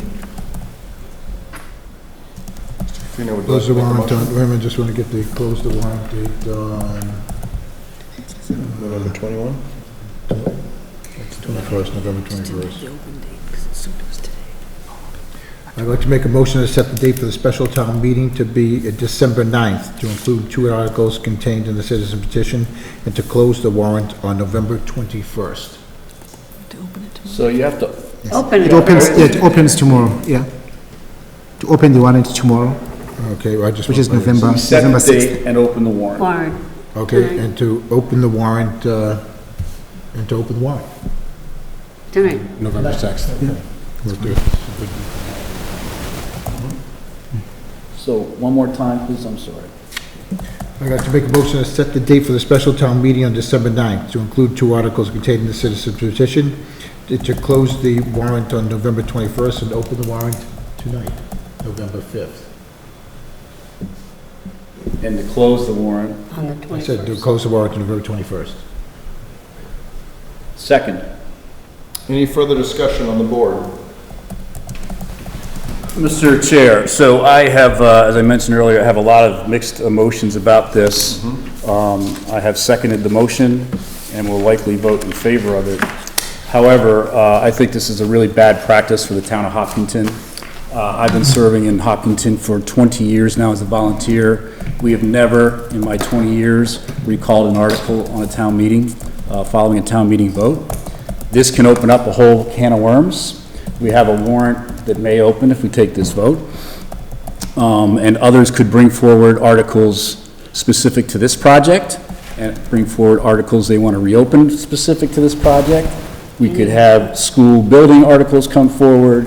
We could have all kinds of other issues surface here in the next couple of weeks. This is, in my view, governing through the rearview mirror. And I think it's a very unfortunate situation that we find ourselves in. I'm not sure exactly how we got to this point, but I would strongly encourage the residents of Hopkinton to think seriously about what we're doing here and why, and what precedent this may set for us going forward. And even though we likely will go through with this vote here tonight and through this special town meeting process, if this becomes the norm, it's going to be a real difficult process to govern in Hopkinton, in my view. Because let's say the schools ask for 700 grand extra in the budget next year, and we just can't make it happen. So they don't get their 700 grand. So a couple groups of people get together, they do a signature drive, and they call a special town meeting, they throw another 700 grand article on the table. So before you know, we're going to have this repeat process of everybody second guessing town meeting. And I find it really concerning that state law even allows for this to happen, because town meeting has been going on for 300 years, and the residents have every right to participate in that town meeting. But then to go back and recall votes, it's like we're impeaching town meeting in Hopkinton. And I just really struggle with that concept. I think it's a bad situation for our community. And I hope we can get through this with cooler heads prevailing and we understand, the serious nature of this process and how disruptive this could possibly be for us, not only for this situation, but for months and years to come in Hopkinton. So with that, I plan on supporting the motion to set the town meeting, but I do it with a heavy heart, frankly, as a volunteer that's worked on this for 20 years.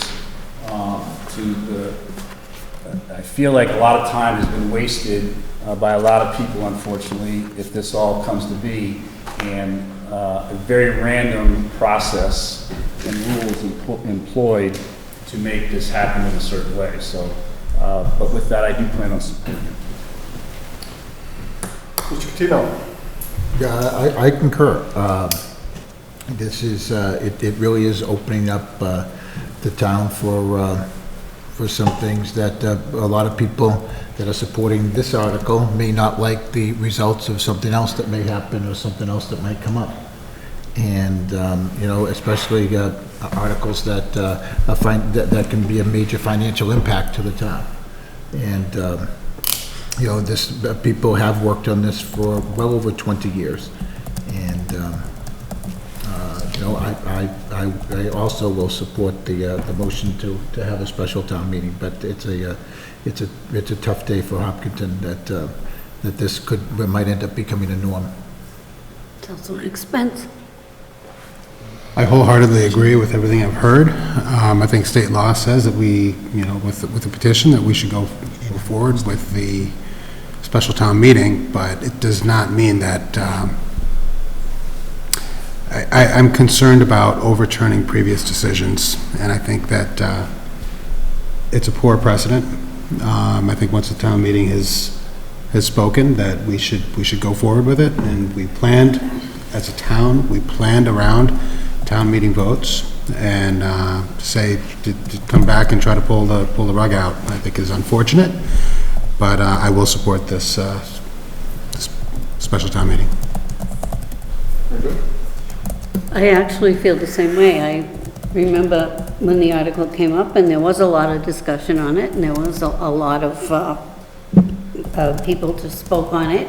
I know I myself did, and I hate to see us redoing old things at the last minute, and I think it's going to cost us a lot, not just for the special town meeting, but when I look at the project and I see the amount of money that the town is going to spend on it, which is really very little compared to what the state and the feds are willing to put in, and the fact that just alone the main street is going to have to be regraded and repaved, and that's part of that project, and immediately upon that project not going through, we're going to have to appropriate the money to do that ourselves.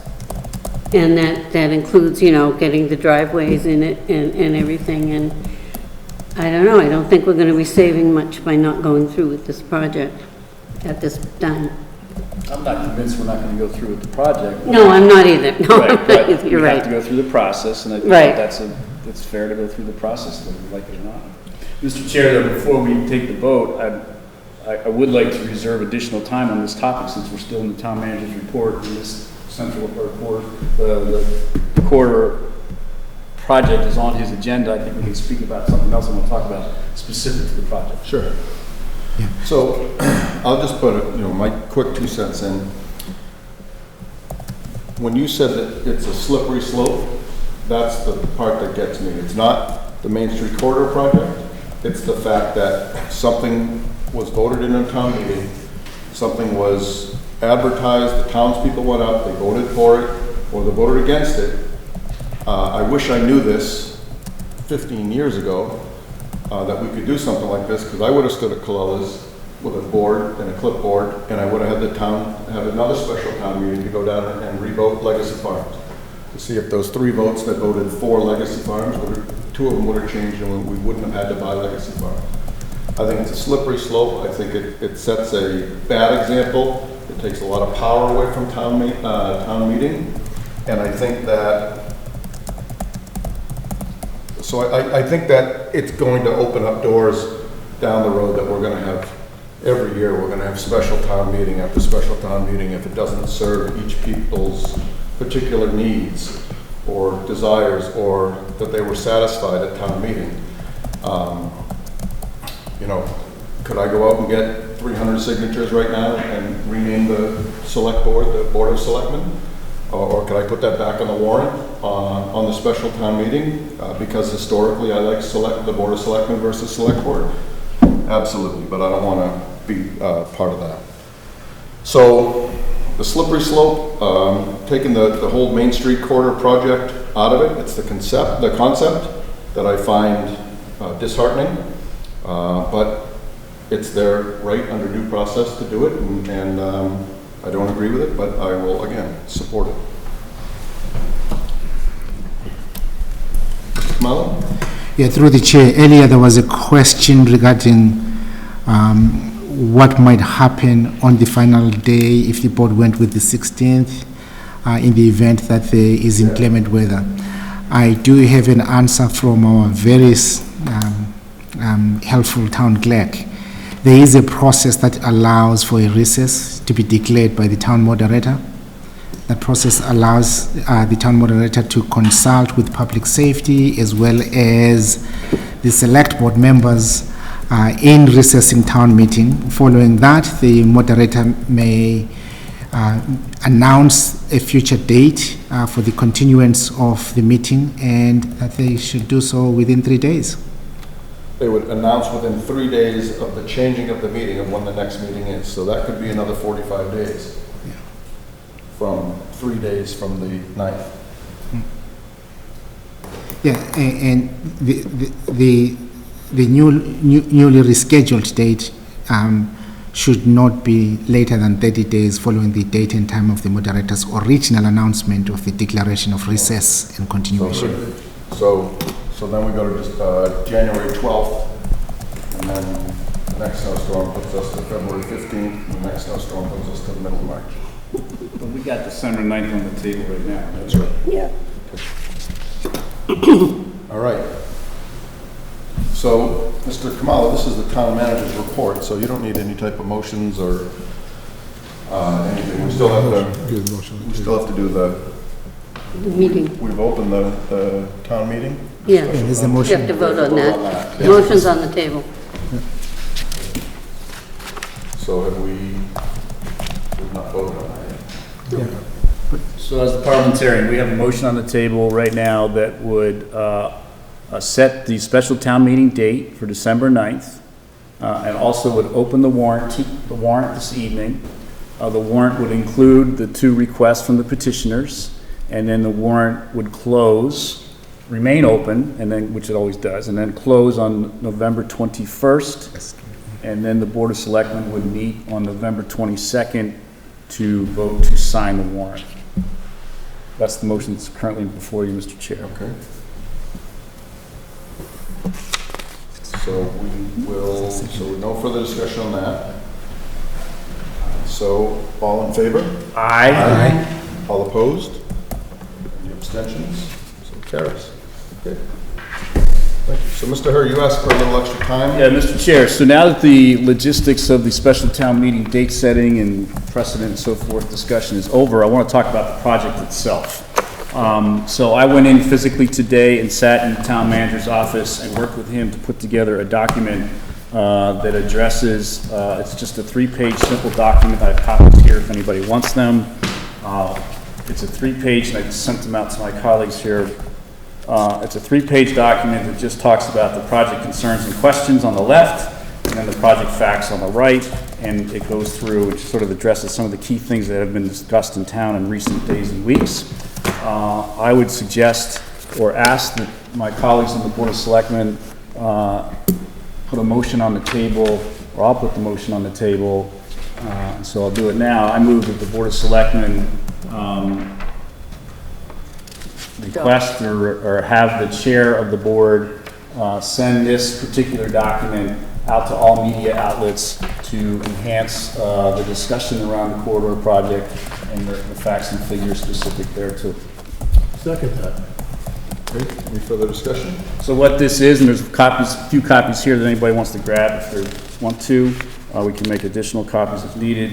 It just goes through what, what have been some of the challenges and what we think are the facts specific to those challenges, and we'll put it out there for the public to see. So,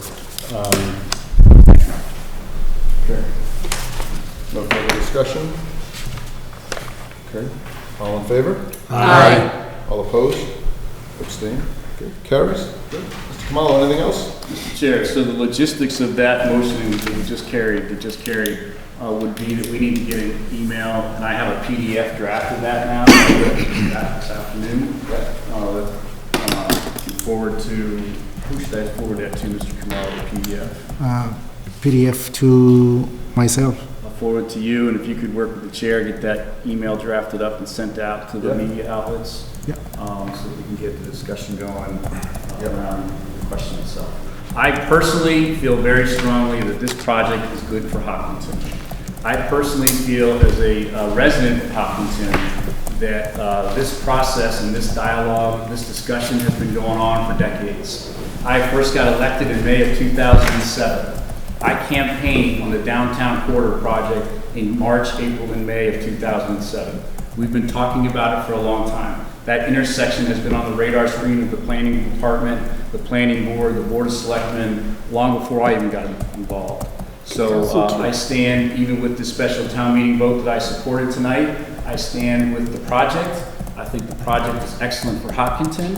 I think there's an awful lot of misinformation out today circulating around the community that we need to clean up and have a healthy dialogue at the special town meeting about what all this means. But I, as one member of the Board of Selectmen, stand with this project and think we absolutely should continue to move forward. It's for the best of Hopkinton, albeit it's going to be a difficult couple of years. It's still for the best of Hopkinton. And I hope that the town meeting folks, or folks will come out to the special town meeting and support the project. Anyone else?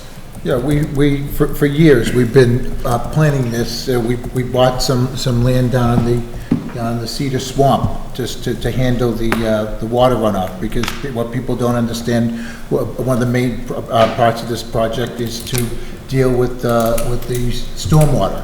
We have stormwater that comes off of the cemetery, and then the stormwater that comes off of the Korean church and the Masonic buildings that just runs down and can flood out, many times does flood out the businesses that here in the historic district. We don't have the ability to handle all the stormwater that comes off there. This project would fix those stormwater issues that we have right in this area. We don't have the money as a town to handle that, and that was one of the main aspects why I was behind this, was to help this area with the stormwater runoff. And to not have that, we already invested in the land so that we would that be the infiltration point. And then to have walkable sidewalks for downtown. For years, it was always, wouldn't it be great? Wouldn't it be great if we could have a new library? And we had people for it and against it. We got the library, and it's great.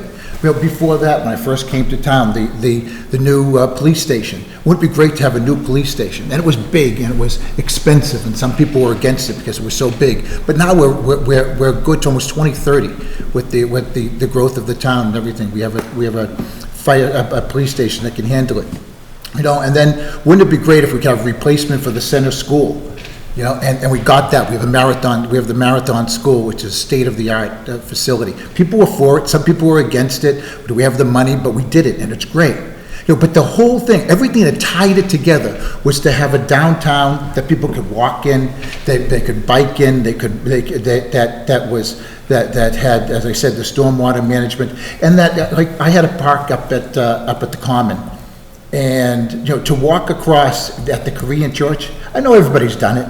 That's a long walk, and it's dark out now. I'm wearing all black. It was scary. And to have the traffic calming, as to Mr. Hurst's point, it's tough. It's going to be tough to handle the construction. My wife had to put up with it when I just remodeled the house. I'm remodeling another house.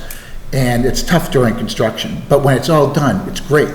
It was tough when we were remodeling the schools and the library and everything else. But when it's done, it's great. And it's really something that I really believe that can really tie the town up and make it a lot better downtown. You know, Mr. Catino actually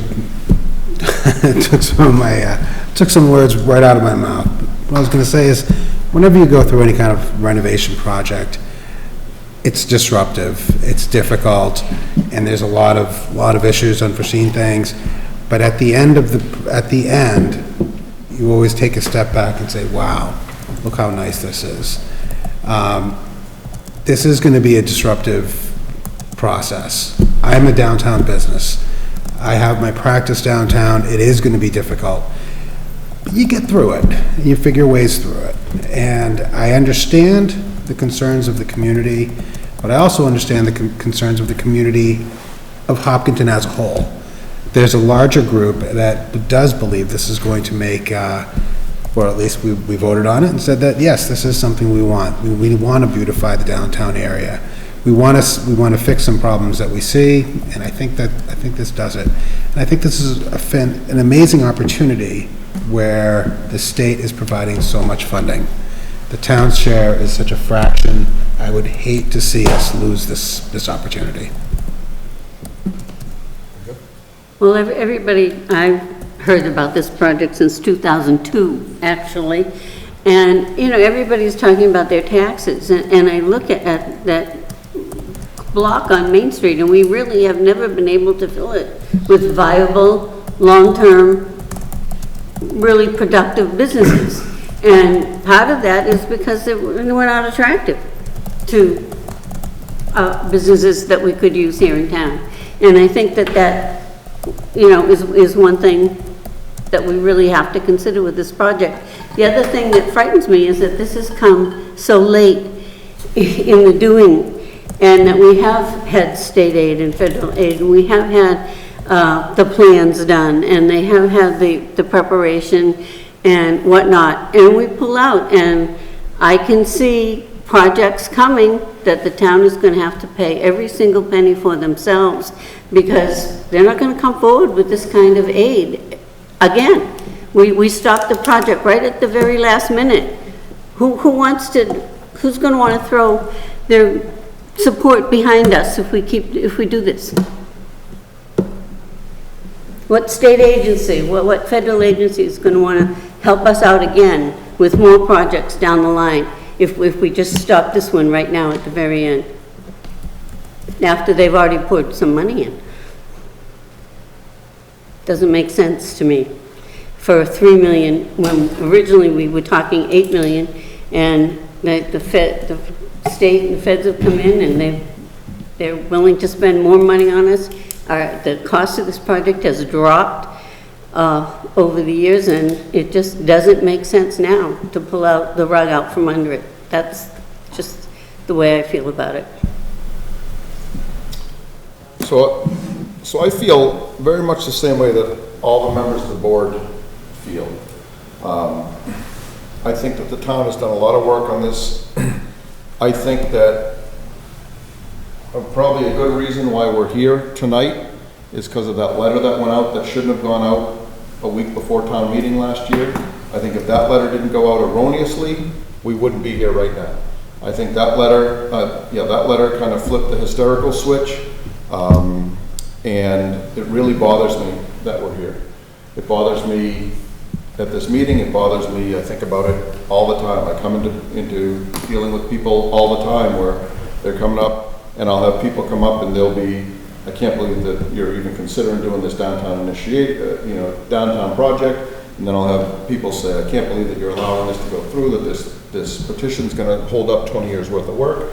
So I'm all for due process, and I'm all for everybody being able to kind of do what's within the parameters of the law, but it's just kind of this issue right here, this special town meeting is kind of indicative of how, if it doesn't positively affect me personally, I'm going to rally my few friends in town and get a petition and take my ball and go home, and it really bothers me. And, you know, people may not be happy with my point of view, people may. I don't think I've ever cared if people are happy or not happy with my point of view. I'm a Hopkintonian through and through, I always have been. I've always held the town in very high regard, and this type of thing just really, you know, it harkens back to the kid that took his ball and went home, and it bothers me. But I am going to certainly be, you know, open-minded to the process and go from there. So, that said, board have anything else to say on this? No? Good. How about a banner? Are we going to allow a banner for special town meeting? People should be able. I think we just voted to give it. We just voted to give it. I mean, Chamber. the chamber. Right, but you know, this is a legitimate way to communicate that we have a meeting coming up. So let's find another location maybe. Yeah, we'll try and coordinate dates with the chamber. Is the other good thing is through the generosity of the community, we now have I think 3 or 4 signboards that we can post in different locations in town. But we have to vote. Well, I guess we wouldn't have to vote tonight to put that up. Yeah. We would want to do that at our next meeting. Yep. If we're going to do a banner, I think a banner would help everybody understand what's going on and get out and participate. All right, Mr. Kamalu, do you have a budget update for us? Yeah, simple message. Budgets are coming in. Numbers are pretty high. We'll be sharing whatever numbers we receive with the board at the board's next regularly scheduled meeting. Good. Seeing that we have covered everything on our agenda, I will entertain a motion to adjourn. So moved, Mr. Chairman. Second. Any further conversation? Hearing none, all in favor? Aye. All opposed? Abstentions? Thank you. These are all signed.